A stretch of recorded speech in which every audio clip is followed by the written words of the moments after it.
Good morning, students. Welcome to the my online course, Razu Learning Portal. మనం last క్లాస్లో reptiles general characters, దాని classification మరియు విషపూరిత పాముల్ని ఎలా గుర్తించడం అనే వాటి గురించి మనం డిస్కషన్ చేసాం. ఈరోజు క్లాస్లో స్కల్స్ ఇన్ రెప్టైల్స్, సరీసృపాల్లో వివిధ రకాల సరీసృపాల గురించి మనం ఈరోజు క్లాస్లో డిస్కస్ చేస్తూ ఉన్నాం. My name is V. Raju, Assistant Professor in Zoology, Government Degree College, Tekali.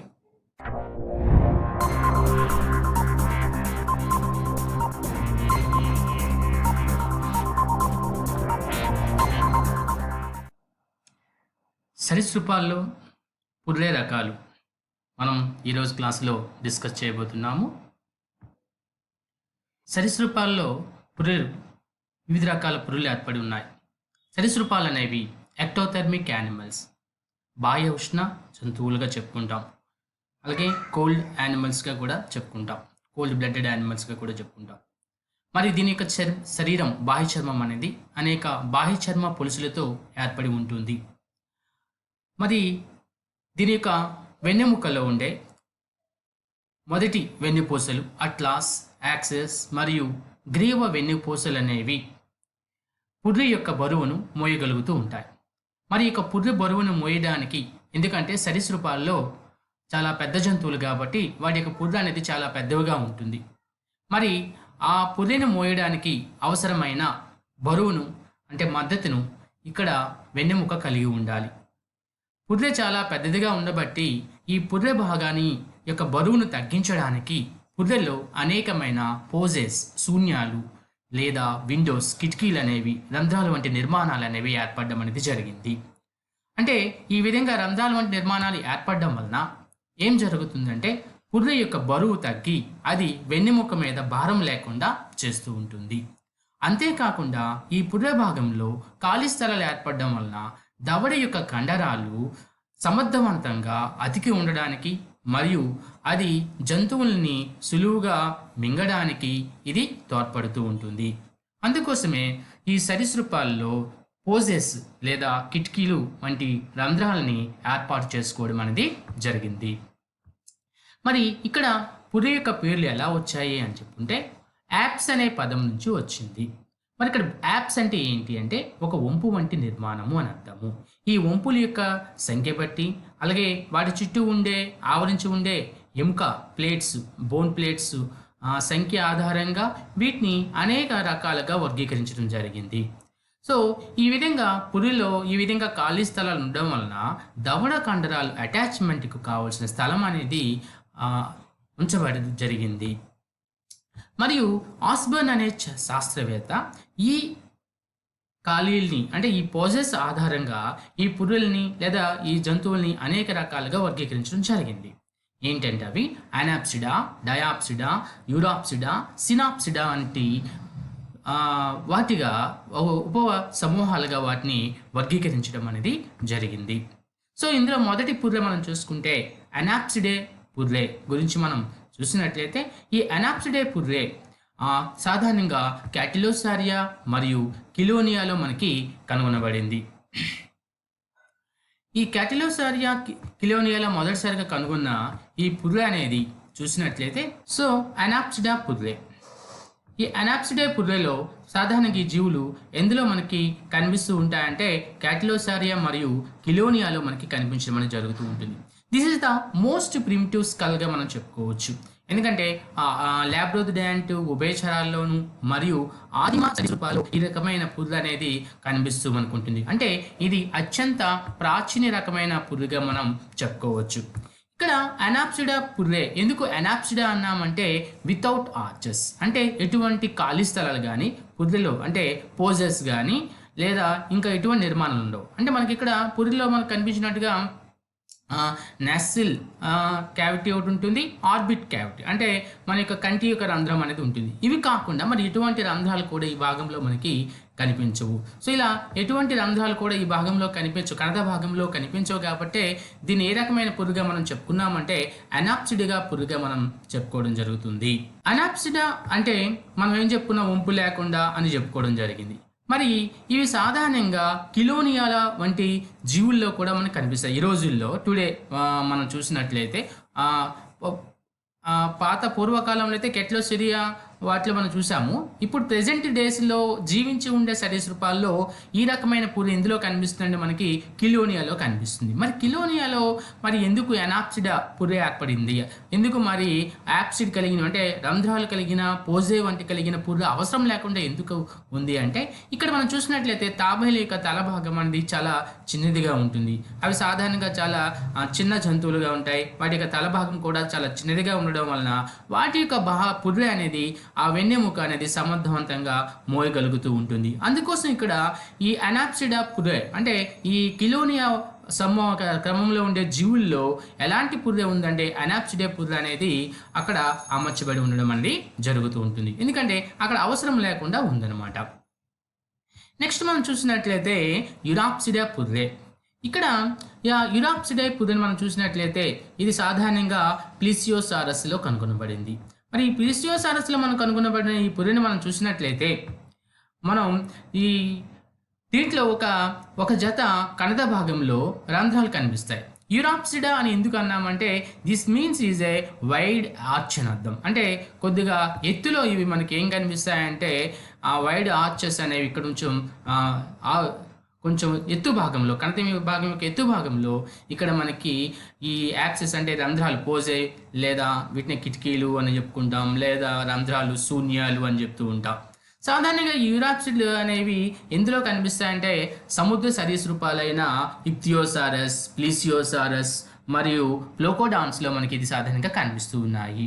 మరి ఇక్కడ చూసినట్లయితే ఇవన్నీ కూడా సాధారణంగా ఈ జీవులన్నీ కూడా అంతరించిపోయాయి. ఈ ప్లీసియోసారస్లో ఉండే జీవులన్నీ కూడా అంటే సముద్ర సరీసృపాలన్నీ కూడా అంతరించిపోవడం అనేది జరుగుతూ ఉంది.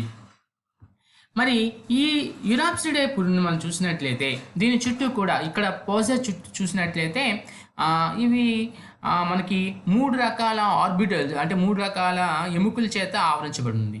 చూడండి, పై భాగంలో పెరిటల్ ఎముక అనేది అమర్చబడి ఉంది. కింద భాగంలో పోస్ట్ ఆర్బిటల్ అండ్ స్క్వామోజల్ ఎముకలు అనేవి అమర్చబడి ఉన్నాయి. సో ఇలా పుర్రె చుట్టూ అంటే ఈ పుర్రె రంధ్రం చుట్టూ కూడా 3 రకాల ఎముకలు అనేవి ఆవరించబడి ఉన్నాయి. అలాగే ఇవి యురాప్సిడే పుర్రె అనేది దేని నుంచి ఏర్పడి ఉండవచ్చు అంటే డయాప్సిడినా పుర్రె నుంచే ఏర్పడవచ్చు. సో ఈ విధంగా యురాప్సిడా పుర్రె అనేది మనకి సాధారణంగా సముద్ర సరీసృపాల్లో ఈ రకమైన పుర్రె ఏర్పడింది. ఇవన్నీ కూడా ఏమయ్యాయంటే అంతరించిపోవడం అనేది జరిగింది. తర్వాత రకానికి చూసినట్లయితే తర్వాత రకంలో మనం ఇవన్నీ కూడా ఎలా ఉంటాయంటే పారాప్సిడా పుర్రెగా మనం చెప్పుకోవచ్చు. ఏంటి పారాప్సిడే పుర్రె ఎందులో మనకి కనిపిస్తుంది, ఏ రకమైన జీవుల్లో మనకి కనిపిస్తూ ఉంటాయంటే ఇక్థియోసారస్లో మనకి సాధారణంగా కనిపిస్తాయి. ఈ ఇక్థియోసారస్లో మనకి కనబడే ఈ పుర్రె భాగాలు అనేవి మనం చూసినట్లయితే ఇవన్నీ కూడా ఏ రకమైనవి ఎలా ఉంటాయి, ఇవన్నీ కూడా డాల్ఫిన్ లైక్ ఆక్వాటిక్ రెప్టైల్స్గా మనం చెప్పుకోవచ్చు. అంటే జల జంతువులపై వేటాడే డాల్ఫిన్ లాంటి సరీసృపాలుగా వీటిని మనం చెప్పుకోవచ్చు ఇక్థియోసారస్లో ఉండే జీవులన్నీ కూడా. మరి ఈ ఇక్థియోసారస్లో మనం చూసినట్లయితే దీని యొక్క పుర్రెలో ఉండే రంధ్రాన్ని మనం పరిశీలించినట్లయితే ఎలా కనిపిస్తుంది, ఇక్కడ ఈ కణత భాగంలో ఉండే ఈ పుర్రె రంధ్రం అనేది ఆవరించే ఉండే ఎముకలు అనేవి చూడండి 3 రకాల ఎముకలు ఉన్నాయి. ఏంటంటే అక్కడ పెరేటల్ ఎముక, అలాగే పోస్ట్ పెరెంటల్ ఎముక మరియు సూప్రా టెంపోరల్ ఎముకల చేత ఇక్కడ ఈ రంధ్రం అనేది ఆవరించబడి ఉన్నది. ఇలా అయితే ఇక్కడ పోస్ట్ ఆర్బిటల్ అండ్ అదేవిధంగా స్క్వామోజల్ ఎముకలు అనేవి కిందకు నొక్కబడి ఉన్నాయి, కిందకు అమర్చబడి ఉన్నాయి. అంటే ముందు యురాప్సిడ్లో మనం చూసుకున్నట్లయితే పెరేటెల్ అక్కడ శూన్యాన్ని ఆవరించి పెరేటెల్, పోస్ట్ ఆర్బిటల్, స్క్వామోజల్ ఎముకల చేత ఆవరించబడి ఉంటే పారాప్సిడా పుర్రెకు వచ్చేసరికి ఏమైందంటే ఇక్కడ ఈ శూన్యాన్ని లేదా ఈ విండోస్ని ఈ రంధ్రాన్ని ఆవరించి ఉండే ఎముకలు అనేవి 3 ఉన్నాయి. ఏంటవి పెరేటెల్ గాను, పోస్ట్ పెరెంటల్ గాను, సూప్రా టెంపోరల్ గాను అమర్చబడి ఉండడం అనేది జరుగుతూ ఉంటుంది. సో ఈ విధంగా ఈ పోస్ట్ ఆర్బిటల్ అండ్ స్క్వామోజల్ ఎముకలు అనేవి ఏమవుతాయంటే కిందకు నొక్కబడడం అనేది జరుగుతూ ఉన్నది. నెక్స్ట్ తర్వాత రకాన్ని చూసినట్లయితే మనం డయాప్సిడా పుర్రె. ఈ డయాప్సిడా పుర్రె దేంట్లో కనిపిస్తుంది అంటే సాధారణ మనకి స్పినోడాన్, పాములు, పాముల్లో కనిపిస్తాయి. అదేవిధంగా బల్లులు, అదేవిధంగా మొసళ్ళు, డైనోసార్లో మనకి కనిపించేది ఏంటంటే డయాప్సిడ్ పుర్రె.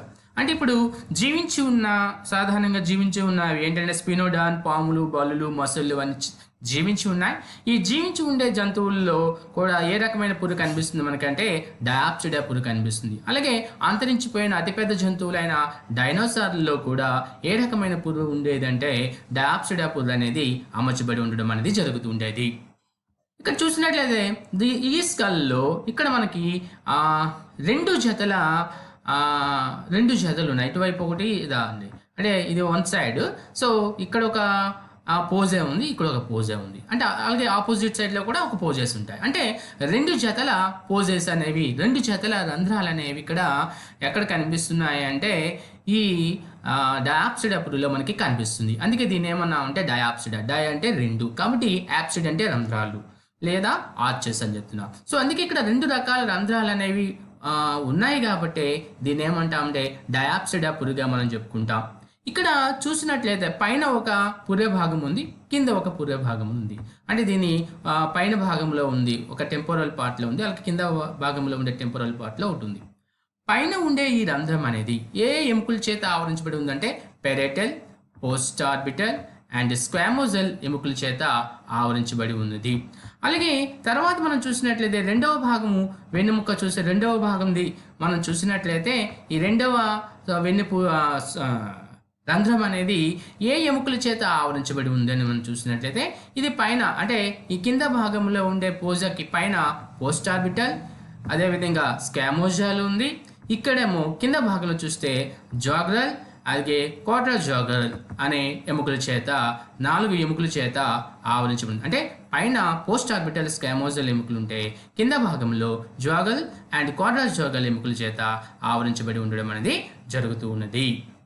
మరి ఈ డయాప్సిడా పుర్రె అనేది ఇది రెండు శూన్యాలు ఏర్పడడం వలన ఇక్కడ ఏమైందంటే పుర్రె బాగా లైట్ వెయిట్లోకి మార్చబడింది, చాలా తేలిగ్గా మార్చబడి. ఎందుకంటే మనం చూసినట్లయితే డైనోసార్ వంటి జంతువులను మనం చూసినట్లయితే అతిపెద్ద జంతువులు అంటే చాలా పెద్ద పుర్రె భాగాన్ని కలిగి ఉంటాయి. ఇంత పెద్ద పుర్రె భాగాన్ని కలిగి ఉండడానికి మరి ఆ బరువును మొయ్యాలంటే వెన్నెముకకి చాలా కష్టం అవుతుంది. అందుకోసం ఇక్కడ ఏం చేసిందంటే రెండు జతల శూన్యాలను ఏర్పాటు చేసుకోవడం వలన ఈ తల భాగం పుర్రె భాగం చాలా లైట్ వెయిట్గా తయారు చేయబడింది. మరియు ఇంకేంటంటే మోర్ స్పేసెస్ అటాచ్మెంట్స్ ఆఫ్ జా మజిల్స్, అంటే ఆ జా మజిల్స్ దవడ కండరాలు ఎక్కువగా అతికించబడడానికి ఎక్కువ అవకాశం అనేది ఏర్పడడం అనేది జరిగింది. సో దీని వలన దవడ కండరాలు ఎక్కువగా అతికించడానికి అవకాశం ఏర్పడింది మరియు పుర్రె అనేది బాగా తేలిక అవడానికి ఉపయోగపడుతూ ఉన్నది. సో ఈ విధంగా డయాప్సిడీలో మనకి ఇలాంటి రెండు జతల శూన్యాలు అనేవి ఏర్పడుతుంటాయి. అయితే డైనోసార్లో మనం చూసినట్లయితే ఒక్కొక్కసారి ప్రత్యేకముగా నాసికారంధ్రానికి మరియు కంటికి మధ్యలో కూడా ఒక్కోసారి ఏమవుతాయంటే పోజాలు అనేవి ఏర్పడి ఉన్నాయి. అంటే ఇక్కడ చూసినట్లయితే అదనంగా కూడా డైనోసార్లు, ఎందుకంటే డైనోసార్ ఇప్పుడు తీసుకున్న స్పినోడాన్, పాములు, బల్లు, మొసళ్ళ కన్నా డైనోసార్లు అనేవి అతిపెద్ద జంతువులు కాబట్టి అదనంగా అంటే ఈ రెండు జతల శూన్యాలతో పాటు అదనంగా ఏం చేసుకున్నాయంటే వేరొక శూన్యాన్ని కూడా, అంటే కంటికి నాసికారంధ్రానికి మధ్యలో వేరొక శూన్యాన్ని కూడా ఏర్పాటు చేసుకోవడం అనేది జరిగింది. సో ఈ విధంగా ఇంకా more availability for attachment to జా మజిల్స్, అంటే ఎక్కువ జా మజిల్స్ని అతికించుకోవడానికి అవకాశం ఏర్పడింది. ఇంకా తన యొక్క పుర్రె భాగాన్ని తేలిక చేసుకోవడానికి అవకాశం అనేది ఏర్పడి ఉన్నది.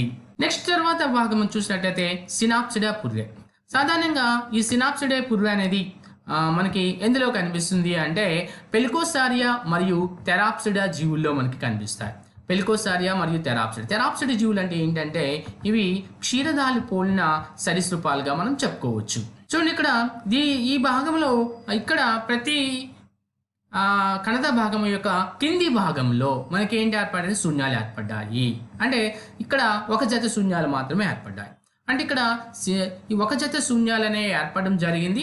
అయితే దీని చుట్టూ కూడా పోస్ట్ ఆర్బిటల్ అండ్ స్క్వామోజల్, జోగ్రల్, క్వాట్రాజోగ్రల్ అనే 4 ఎముకల చేత ఇది ఇక్కడ కింద భాగంలో ఉండే కణద భాగం ఉండే శూన్య భాగం అనేది ఆవరించబడి ఉన్నది. సో ఈ విధంగా ఏంటంటే ఈ సినాప్సిడా పురా అనేది సాధారణంగా క్షీరదాల వంటి సరీసృపాల్లో మనకి కనిపిస్తూ ఉంటుంది. మనం సినాప్సిడా అంటే ఏమిటి అంటే టుగెదర్ ఆర్చ్ అంటే ఏమయ్యాయంటే అక్కడ కలిసిపోయాయి అని అర్థము. అంటే ఇవి సాధారణంగా డయాప్సిడ్లో 2 జతల శూన్యాలు ఉండేవి, అవన్నీ కలిసిపోయి ఒక జత వాటిగా ఉన్నాయి. అంటే అక్కడ వంపు అంటే కలిసిపోయాయి అంటే సినాప్సిడ్గా మనం చెప్పుకుంటాం. ఇవి సాధారణంగా కార్బోనోపెరస్ కాలం నుండి ట్రయాసిక్ కాలం వరకు ఉండేవి, ఇవి కూడా అంతరించిపోయాయి. సో ఈ రకమైన పొది నుండే అంటే ఇవి క్షీరదాలను పోలిన సరీసృపాలుగా చెప్పుకుంటాం. ఇక్కడ ఈ రకమైన సినాప్సిడే పొది నుంచే ఏమి ఏర్పడి ఉండవచ్చు అంటే క్షీరదాల యొక్క పూర్వ పరిణామం చెంది ఉండవచ్చు అని ఒక భావన అనేది వచ్చినది. అంటే ఎందుకంటే ఈ జీవులు అనేవి క్షీరదాలను పోలినట్టుగా ఉంటాయి కాబట్టి ఈ క్షీరదాల నుంచి అంటే క్షీరదాలను పోలిన సరీసృపాల నుంచే క్షీరదాలు అనేవి పరిణామం చెందాయి అనేది ఒక భావన కూడా ఏర్పడుతూ ఉన్నది. సో మనం ఈరోజు క్లాసులో మనం వివిధ రకాల సరీసృపాల యొక్క పురులను రకాల గురించి మనం ఈరోజు క్లాసులో డిస్కస్ చేసాం. వీటి అనేక రకాలు అనాప్సిడా, సినాప్సిడా, యూరాప్సిడా, డయాప్సిడా, పారాప్సిడా వంటి సరీసృపాల యొక్క పుర్రె భాగాలు మనం ఈరోజు క్లాసులో డిస్కస్ చేసుకున్నాం. Okay, thank you very much. ఈ వీడియో అయితే మీకు నచ్చినట్లయితే మా వీడియోని సబ్స్క్రైబ్ చేయండి మరియు కింద ఉండే బెల్ ఐకాన్ని నొక్కండి. Thank you very much the student.